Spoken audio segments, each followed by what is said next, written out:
आज हम आपको लेकर के चलते हैं छत्तीसगढ़ के जिला बालोद में, जहां पर डोंडी लोहारा में श्री जामड़ी पाटेश्वर धाम मां कौशल्या पवन भूमि जन्मभूमि का निर्माण का इतिहास हम आपको बताएंगे। श्रावण मास में हर साल की तरह इस साल भी भव्य कार्यक्रम हो रहा है। अपने देश अपने धर्म के लिए लड़ने के लिए ये वही समय है जहाँ दुनिया को बता देना है कि हम अपने देश से प्रेम करते हैं, अपनी संस्कृति से प्रेम।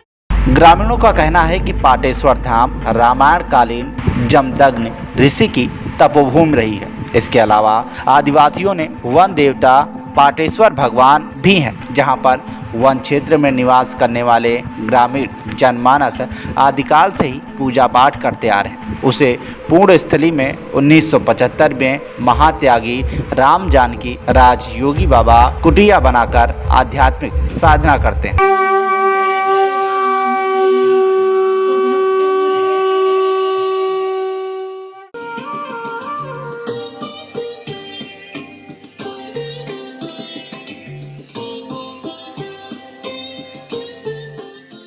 वर्ष 1896 में 9 वर्ष की अवस्था में राम बालक दास महातागी जी की धार्मिक आध्यात्मिक योग साधना के वैदिक धर्म के प्रचार प्रसार में लगे हैं। पाटेश्वर धाम में गौ सेवा संरक्षण संवर्धन का भी प्रकल्प है, जहां पर 100 गौधन निवास कर रहे हैं। श्री हनुमान नंदी गौशाला में जहां हजारों गायों की देखरेख के लिए गौशाला को तैयार किया जा रहा है। इस पुण्य साधना स्थली में प्रदेश और देश से संत महात्मा आकर सत्संग करते हैं। प्रदेश के सभी दर्शनार्थियों के सहयोग से इस दर्शनीय स्थल को पर्यटन रूप दिया गया है।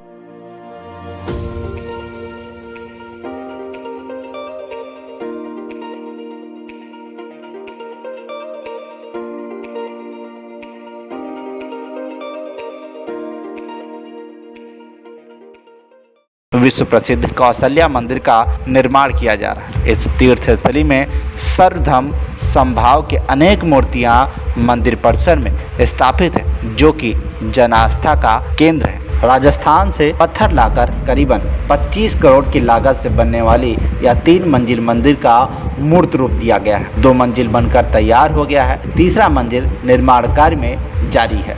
सबसे पहले नीचे मंदिर में शिवजी व सभी धर्म के देवी देवता विराजमान हैं। दूसरी मंजिल में पंचमुखी हनुमान जी व तीसरे मंजिल में भगवान श्री राम की माता कौशल्या विराजमान हो। छत्तीसगढ़ में 5वां धाम के नाम से जाने जाएंगे। श्रावण मास 24 जुलाई से प्रारंभ हो। शिव भक्तों में कांवड़ यात्रा को लेकर खासा उत्साह है। कांवड़ यात्रा का प्रचलन इतना विस्तृत रूप ले चुका है कि सावन में सड़कों में कांवरिये ही कांवरिये नजर आते हैं। जलाभिषेक से भगवान शंकर बहुत प्रसन्न होते हैं तथा भक्तों की इच्छा फल देते हैं। बालोद जिले के डोंडी लोहारा से 20 किलोमीटर की दूरी में स्थित पाटेश्वर धाम के ऑनलाइन सत्संग से पुरुषोत्तम अग्रवाल की जिज्ञासा कांवड़ यात्रा की शुरुआत की। आज हम जानेंगे कि इसकी शुरुआत किसने की, कब हुई और किसने की और इसका महत्व क्या है।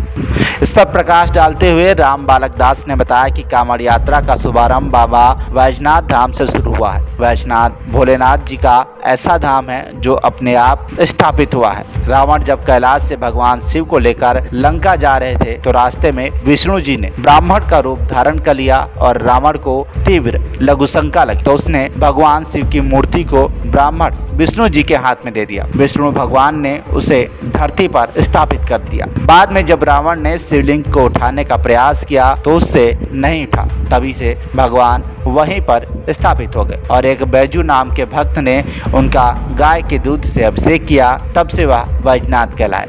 यहीं से कांवड़ यात्रा का आरंभ हुआ। इसका इतिहास संभवतः कई सालों पुराना है। रामधारी सिंह दिनकर की पुस्तक संस्कृति के 4 अध्याय में इसका विस्तृत वर्णन मिलता है। कांवड़ यात्रा के संबंध में कुछ किंवदंतियां भी प्रचलित हैं। पहली किंवदंती अनुसार भगवान परशुराम ने मुक्तेश्वर महादेव को प्रसन्न करने के लिए गढ़ मुक्तेश्वर से गंगा जल लेकर शिवजी का जलाभिषेक किया था। दूसरी किंवदंती के अनुसार श्रवण कुमार ने अपने अंधे माता पिता को कांवड़ में बिठाकर पैदल तीर्थ यात्रा कराकर गंगा स्नान करवाया और गंगा जल से शिव का अभिषेक किया। तो वहीं तीसरी किंवदंती के अनुसार समुद्र मंथन से निकले विष का पान करने से भगवान शिव का गला जलने लगा।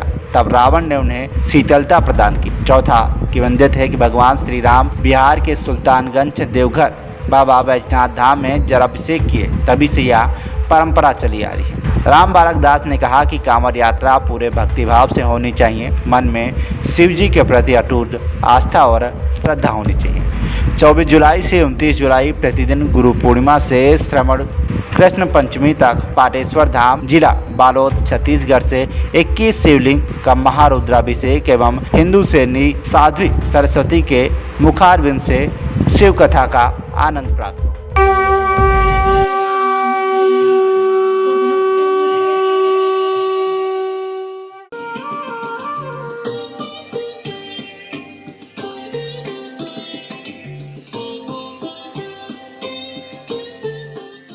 ये पाटेश्वर धाम जो है इसके बारे में जानकारी देंगे।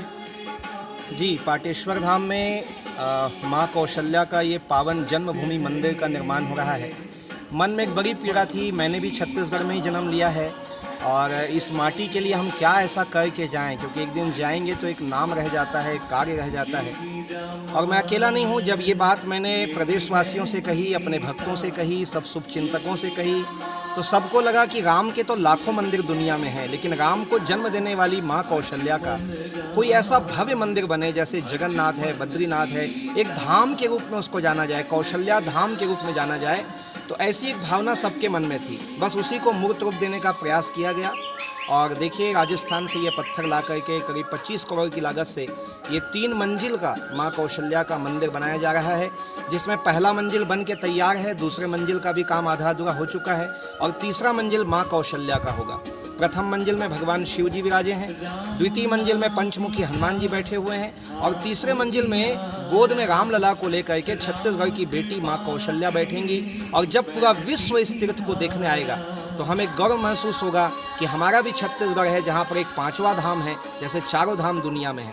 माँ कौशल्या के इस मंदिर का एक विशेषता यह भी है कि हमने छत्तीसगढ़ में विभिन्न जाति पाति पंथ मजहब मान्यता के जो देवी देवता महापुरुष या गुरु हैं, उन सब की मूर्ति यहाँ बैठाने का निर्णय लिया है। अभी आप यहाँ पे आएंगे तो 45 मूर्ति यहाँ बैठ चुकी है, जिसमें बाबा घासीदास, कबीरदास, नानक, महावीर, गौतम बुद्ध, परशुराम, सहजबाहु, कर्मा माता, शाकंभरी, जितने भी हम देवी देवता मां, और भी अभी कई देवी देवता यहाँ बैठाए जाएंगे।